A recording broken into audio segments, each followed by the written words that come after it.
And I also noticed that I became less and less anxious. I had more energy. I had less cravings for things like sugar and things like junk foods and things like, that would normally, impulsivity would lead to engagement in substances and behaviors, things like that. I was noticing this really positive mood effect, mood stabilizing effect, anti-impulsivity effect. Thanks for tuning in to the Elevation Recovery Podcast, your hub for addiction recovery strategies, hosted by Chris Scott and Matt Finch. Hey friend, this is Matt Finch, and thank you for joining me on episode 270. Today, I'm going to be continuing the discussion of impulsivity and its relationship to addiction. 2 episodes ago, Chris Scott and I started to begin this topic, but we wanted to break it up into 2 parts because it's a pretty dense and very important topic, especially related to substance abuse, mental health, decision-making. Really, this is a huge one.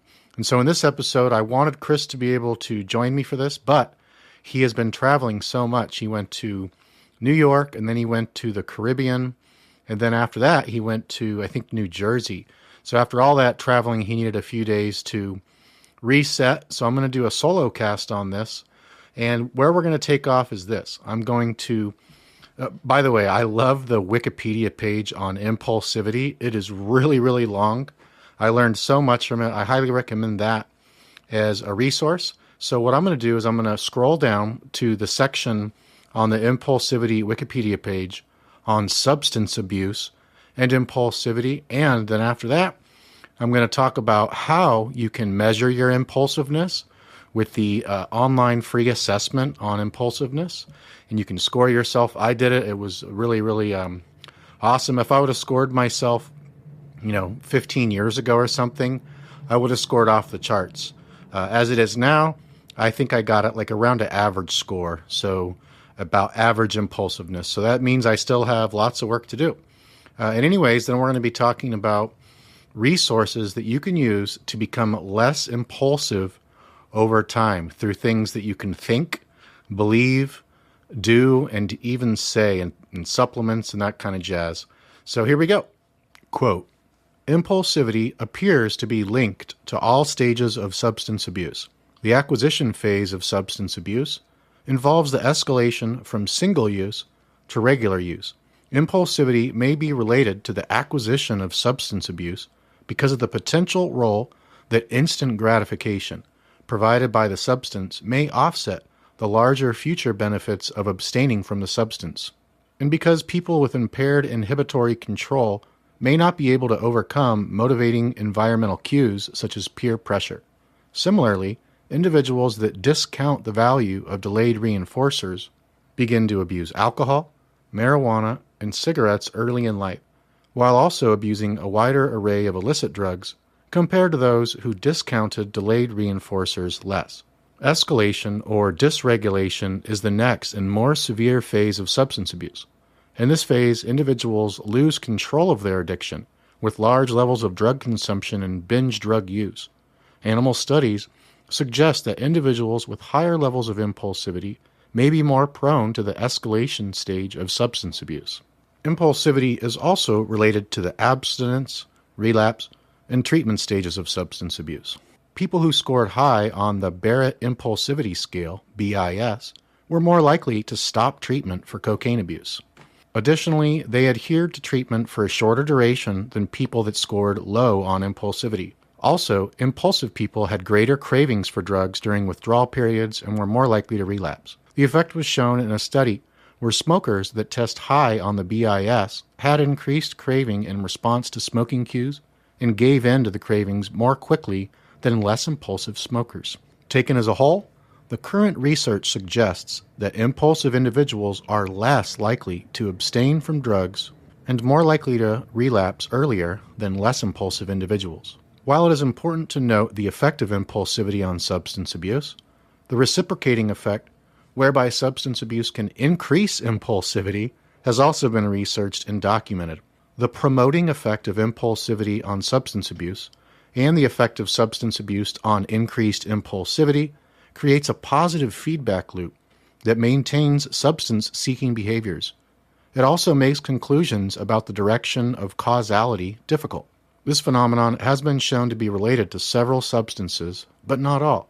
For example, alcohol has been shown to increase impulsivity, while amphetamines have had mixed results. End quote. So at this point, I want to direct you to the website psytests.org. That's P-S-Y tests.org. This is where you can take the free online assessment called the Barrett Impulsiveness Scale, the BIS-11, which is a questionnaire, and this is designed to assess your personality/behavioral construct of impulsiveness. The person who invented this assessment, it's his perspective, Dr. Barrett's, is that impulsivity is a multifaceted construct and that the multidimensionality of it is reflected in the BIS-11 factor structure. So basically, it is 30 questions, takes about 3 minutes, and by investing the time, a few minutes to do this, what that can do is it can give you a gauge, somewhere to check yourself. So if you imagine a spectrum going from left to right, let's say on the very left side of the spectrum, that's like total, like as high as you could score on impulsivity.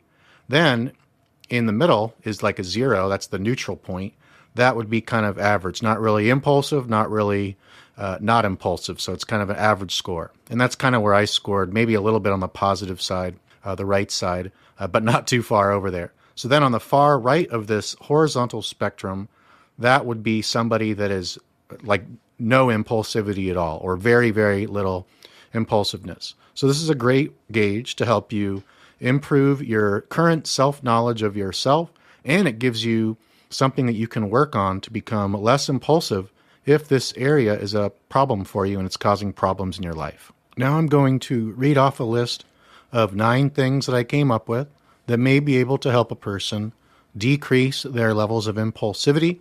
Now, this is not a comprehensive list. There are so many, there's dozens and dozens and dozens of things, maybe even hundreds. But this is a really cool list of 9 things that has helped me quite a lot, and that has helped a lot of clients and readers and podcast listeners, etc. Number 1, obviously, biochemical restoration and ongoing optimization. That includes things like diet, which is customized for your individual biochemistry, preferences, needs, food allergies, etc., genetic predispositions, and more. Fitness or movement, supplementation that's customized, and beyond. Towards the end of this, I'm going to list a couple of supplements that has really helped me to become less impulsive, more mood stabilized, way less anxious, pretty much almost no anxiousness these days, which is a completely different life than before, which was riddled with anxiety, both generalized and social, for decades, with panic attacks here and there. At least in my experience, it was only when I started to focus on biochemical restoration and continuing optimization, it was only when I got really consistent with diet for my own individual needs, what I do best on, fitness, even if it's light fitness, as long as it's consistent, and supplementation and other biochemical restoration strategies. Right now I have my essential oils diffuser, and I have 2 different blends in there. One is, or 2 different types. One is just organic lavender, and the other one's called Calm. It has organic lavender, organic chamomile, and a few other ingredients in there. And I can tell that this really, my little home office here, it really improves my mood, raises my vibration and frequency. It's just such pure stuff that is diffusing into the air that I'm breathing. And what we breathe through our nose and smell, that actually goes straight to our amygdala. The amygdala is the emotional and also the fear center of the brain.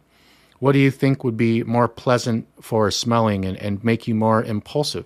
Say a person is 30 days or 2 weeks off alcohol, let's say, and they have to go, maybe they're a musician and they're playing at a bar, but they're 2 weeks sober, but that's their job, that's their gig, is playing at clubs and bars, and most of the places, if not all, serve alcohol. So you've got all these cues while you're working, the smells especially of the alcohol, the visual cues of seeing the people drink.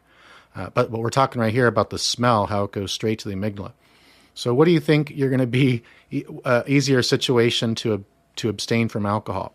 When you're constantly smelling beer and hard liquor and wine and, sweaty, hot people and just nasty smells of the bar, gross smelling bathroom, typically, at least for the men's room. Wouldn't know about the women's room. Or in my situation here, where I did some sacred smoke burning this morning, which I can still smell and also feel, which I burned sage and Palo Santos. And now I got the essential oil diffuser, getting that stuff into the air too. So that's like so calming, so relaxing, so mood lifting. And so smell is a really important thing. That's just one way to biochemical optimize through smell, through sight, through supplements, through movement, through nutrition, through deep tissue massage, meditation. And we're going to talk about some of these things coming up. But there's just such a long list of natural therapeutics that you can use to both boost mental and physical and emotional health, and also to reduce impulsivity. Number 2, we have mindfulness-based therapies. Mindfulness is kind of a weird word. It kind of sounds, when I first learned about the word mindfulness, it sounded really weak, but the practice of mindfulness is instrumental, paramount in becoming less impulsive, especially for people like I was mine was the impulsivity probably led or at least played a huge part in leading to my addictions. And then, like Wikipedia was saying, then the addictions also exacerbated my impulsivity way, way, way more. So it became this downward cycle of impulsivity that led to addiction, drugs and alcohol abuse, which led to more impulsivity, which led to more abusive substances and more relapse and more slips and harder time to get recovery and maintain recovery. So mindfulness-based therapies. I have recently been reading a lot of Thich Nhat Hanh, a very famous Buddhist who recently passed away. And after he passed away, I decided to, start reading some of his books. I had been recommended his stuff since probably 7 years ago, but I just never, guess it wasn't the right time. Now, I've been practicing mindfulness since very early recovery. I learned about it in the school that I went to become a certified substance abuse counselor. But Thich Nhat Hanh, in my opinion, at least for me, he's like the ultimate authority on mindfulness, silence, acceptance, and we're going to talk about acceptance and some other things too. One of the books my favorite book that I've read of his so far, which is probably about a week ago, is called Silence. And he's got like the 4 nutriments. He talks about thundering silence, noble silence. It's all about mindfulness, but the way he writes is so poetic. It's so beautiful. It's like such a joy to read. He comes from the depths of his heart. And yeah, he's very intellectual too, but his writing comes off as so heart-centered. So it's just, you can feel like it's a very high vibration book, all of his books. The vibration, the frequency of these writings, these teachings are super high. It lifts you up. Never mind getting to the practicing of mindfulness-based therapies. Just reading or even listening to some Thich Nhat Hanh on mindfulness and silence and meditation and acceptance and surrendering. Oh man, it's just beautiful. So anyways, he's not everyone's cup of tea, but he's definitely my cup of tea. All right, moving on. Number 3, we have neurofeedback. Neurofeedback is humongous at becoming less impulsive. Now, I have never done, I have done neurofeedback, but it wasn't serious. I dated a girl maybe about 6 years ago, and on her Apple MacBook Pro, she had this kind of cool software that also had, I think it hooked up to your fingertip. Anyway, she had computer software, and I think this little sensor hooked up to my fingertip, and they were neurofeedback-based video games. So it was really, really cool. And nowadays, they have even more fancy and high-tech neurofeedback system that you can either do on your own from home, or that you can do the one step up from that is to work with a neurofeedback therapist. And you can do that virtually too. They have apps for it now. And it's a really good deal. What it does is it helps you to control your central nervous system, basically. Most people are stressed out. They're forgetful. They don't have a lot of focus or attention span.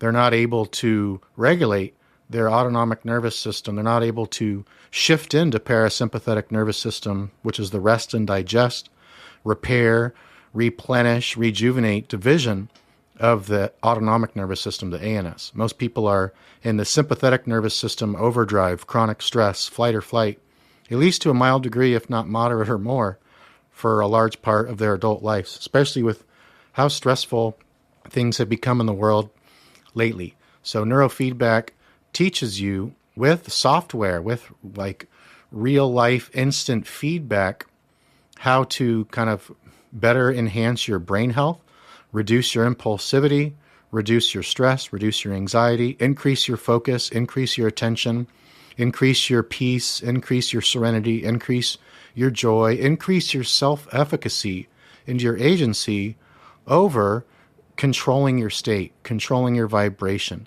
not being a victim to the laws of the universe, but being a causer. Instead of being an effect, like getting like a pinball, getting popped around by the laws of life, or being moved like a pawn in a game of chess, now you have become a creator. Now you have become the causer of effects rather than being affected by things reactively. And it's like, why can't I get my life together? So neurofeedback, mindfulness, and then the next one I'm going to, I guess I won't talk about meditation because you know about meditation, but mindfulness-based therapies, neurofeedback, and meditation, those three right there, even if you just use one of those things, can really help over time, not instantly, not in a day or a week or probably even a month, but over the long term, doing one of these, if not more, consistently, you can really, really tackle high impulsivity and begin to reduce it, go as far as you can, because this is so important. So yeah, I won't go into meditation. You know what meditation is. I won't go deep into journaling either, but I have that for number 5. Journaling really helps because nowadays there's so many inputs. There's so many things that we're that we're seeing, that we're smelling, that we're tasting, that we're touching, that we're listening to. Now with our smart devices, so many of us have either addictions or, overuse of digital technologies and internet stuff because they provide so much dopamine and novelty and certainty and entertainment and education. So they can be very habit forming, very addictive. And so what happens is when we have all these thoughts in our head and when we have all these inputs, it begins to burn out our system. And then we become more confused, our attention spans go down, our awareness goes down, and we can start to procrastinate as a form of stress relief, which ultimately leads to more and more stress the more we procrastinate. So that's a gnarly cycle that keeps going on too. We're stressed out, so we procrastinate, but then that procrastination causes more stress, which leads to more procrastination, which leads to more stress. And that's a horrible cycle to be in, as is the impulsivity and addiction cycle. What journaling does is by writing things out on paper, what you do is you get all these things out of your head, all the things that you want to do, that you need to do, that you forgot to do, that you've been putting off doing, all the unpleasant emotions and why those may be, all the stressors, resentments, if any. Journaling helps you as a form of free, at-home self-therapy that really helps you to kind of get these things out on paper. The more of these thoughts in your mind that come down onto paper, well, now they're written down and they stop causing this whirlwind of the same thoughts over and, I got to do this. I forgot to do that. I really need to quit drinking. I need to do this. I need to get off opioid. The more we keep thinking about these whirlwind of thoughts, it's like a hurricane or a tornado of these automatic negative thoughts, repeating ones, the same kind of themes going over and over. So journaling, especially journaling daily, what that does is that helps you to organize your mind. It helps you to integrate these things, and it helps you to have more sanity. So moving on, number 6, cognitive behavioral therapy, CBT. I'm not going to go deep into that, but that is something. There's CBT workbooks, lots of cool CBT courses online. You can go work with a therapist that specializes in cognitive behavioral therapy. Cognitive, that's your thoughts, and then behavioral, that's your behaviors. So your thoughts and behaviors and how those two are married, your thoughts create your behaviors. So that's a real helpful one as well. that can help to reduce impulsivity. Number 7 is nature immersion. I am so into nature immersion. Any of you that have been longtime listeners will know that. And I like to go barefoot in nature. The more I can submerge in nature, the better. I have a park close by that's really beautiful and pretty darn huge too.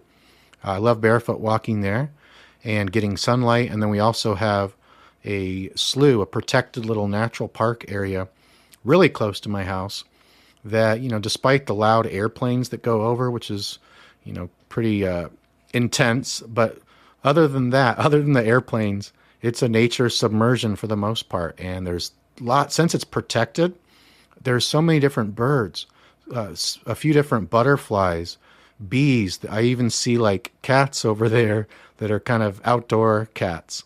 But my favorite is the birds and the butterflies, and just walking mindfully, peacefully, barefoot, preferably in the sunshine, not listening to anything, no audiobooks, no music. Typically don't even carry my phone with me, just my keys in my pocket, and that's it. Some shorts usually, and a shirt, maybe a hat, some shade for my face. Yeah, and I just walk slowly, mindfully, just enjoy the beauty of Mother Nature, God's creation, the universal sources, beautiful creation, and I just admire it and, feel gratitude that I get to be a part of it. Oh, and I don't even have that on this list, but gratitude. Yeah, gratitude's something that can sure make us less impulsive. Yeah, gratitude's huge. Like mindfulness, like meditation, I know, and journaling even, these words get a lot of, lip service, but they're so powerful. So, oftentimes just these fundamentals, these basics, can form a really nice, effective, synergistic addiction recovery and impulsivity reduction customized protocol that each person can customize. Moving on, number 8, I wrote SAD, the acronym SAD, which I learned from Dr. Scott Mandelker. I love his YouTube channel. The name of his channel is TWS Mandelker, Mandelker. He's got almost 1,000 videos. He's been doing it, YouTubing for around 10 to 12 years. None of them actually have video. It's all just audio, and I think he just records it on Skype. I don't even think he has a professional microphone. So the quality is not the best, but I don't care because it's good enough. And he's done hundreds of videos on Buddhism, transpersonal psychology, cosmic plan, 7 chakra healing system, self-healing, the law of one, mindfulness, and let's see what else.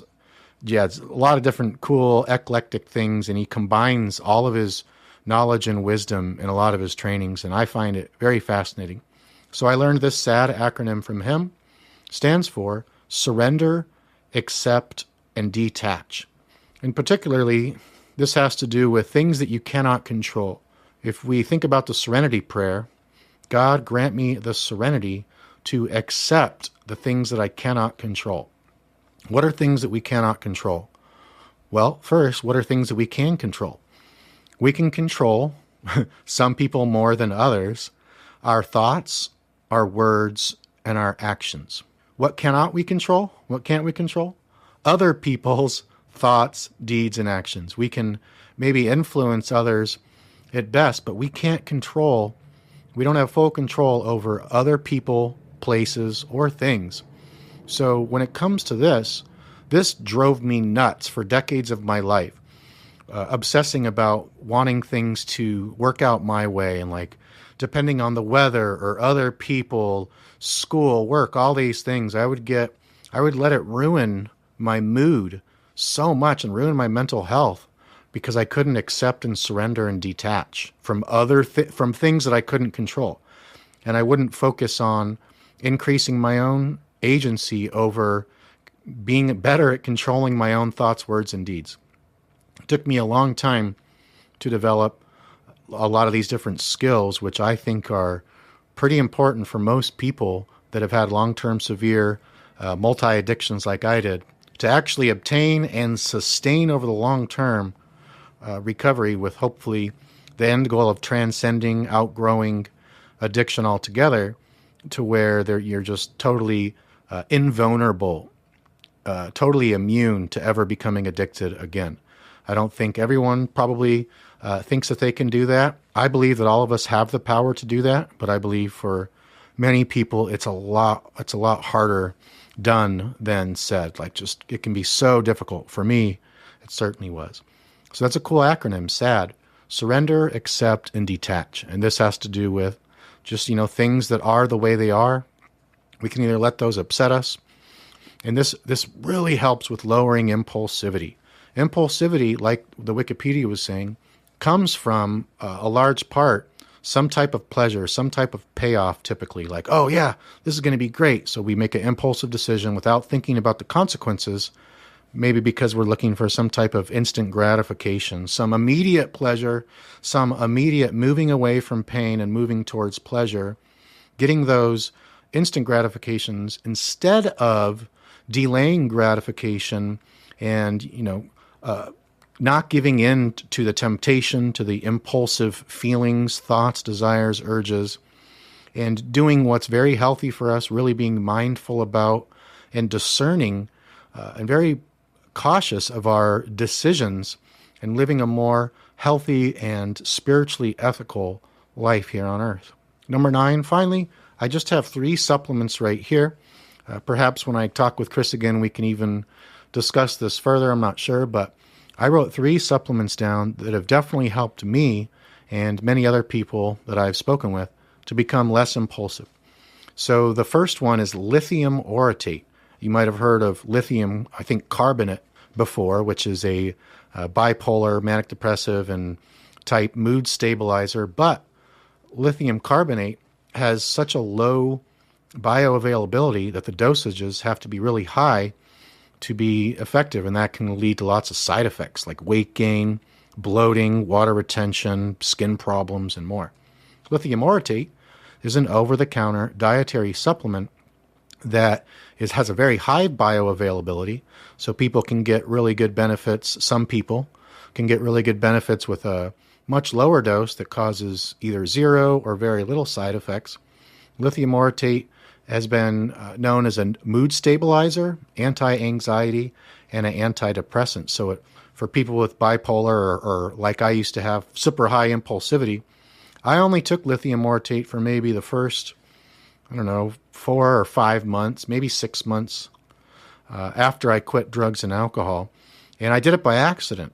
I was sent some supplements from a family member that knew I was quitting heroin, opioids, Xanax, alcohol, and other benzos. So she sent me some supplements specifically targeted to provide microneuronutrients to rebuild my GABA, my dopamine, my endorphin, and also to be a mood stabilizer. So one of the supplements, one of the main ingredients in it was lithium orotate. Meanwhile, the whole time I was taking it, I was like, wow, this stuff is amazing. I'm feeling so mood stabilized, so just calm and stable. The stability of my mood was something that I had never experienced. And here I was, stable in my mood. And that was due in large part, come to find out, probably years later, a big part of that was the lithium orotate. Lithium orotate also increases BDNF. BDNF is brain-derived neurotrophic factor. BDNF has been compared to Miracle-Gro, but for the brain. So it leads to neurogenesis, which literally is the creation of new, brand new, healthy neurons, brain cells, so you increase your brain health. Next supplement is N-acetylcysteine, NAC, which is a precursor to glutathione. This stuff, I started taking this actually when I learned that it was good for skin health. So I actually began taking NAC, maybe 6 years ago, 5 years ago, 7 years ago, a long time ago, for skin health, because glutathione's the master antioxidant, which is a beautifying agent for the hair, skin, and nails, and also improves energy, mood, focus, gets rid of the cobwebs and the fogginess in the brain. And so I took it for skin health, which it worked for. And I also noticed that I became less and less anxious. I had more energy. I had less cravings for things like sugar and things like junk foods and things like, that would normally, impulsivity would lead to engagement in substances and behaviors, things like that. So now with NAC, I was noticing this really positive mood effect, mood stabilizing effect, anti-impulsivity effect. Finally, the last thing we're going to talk about on this episode is the supplement L-theanine. I'm trying a new L-theanine right now, and I go on and off with L-theanine up until maybe 5-6 months ago. I don't think I had taken it more than a few times in the past few years. But, recently I got back into using it. I was like, wow, I forgot how great this stuff is. L-theanine increases dopamine, serotonin, and GABA, plus it produces alpha brainwaves.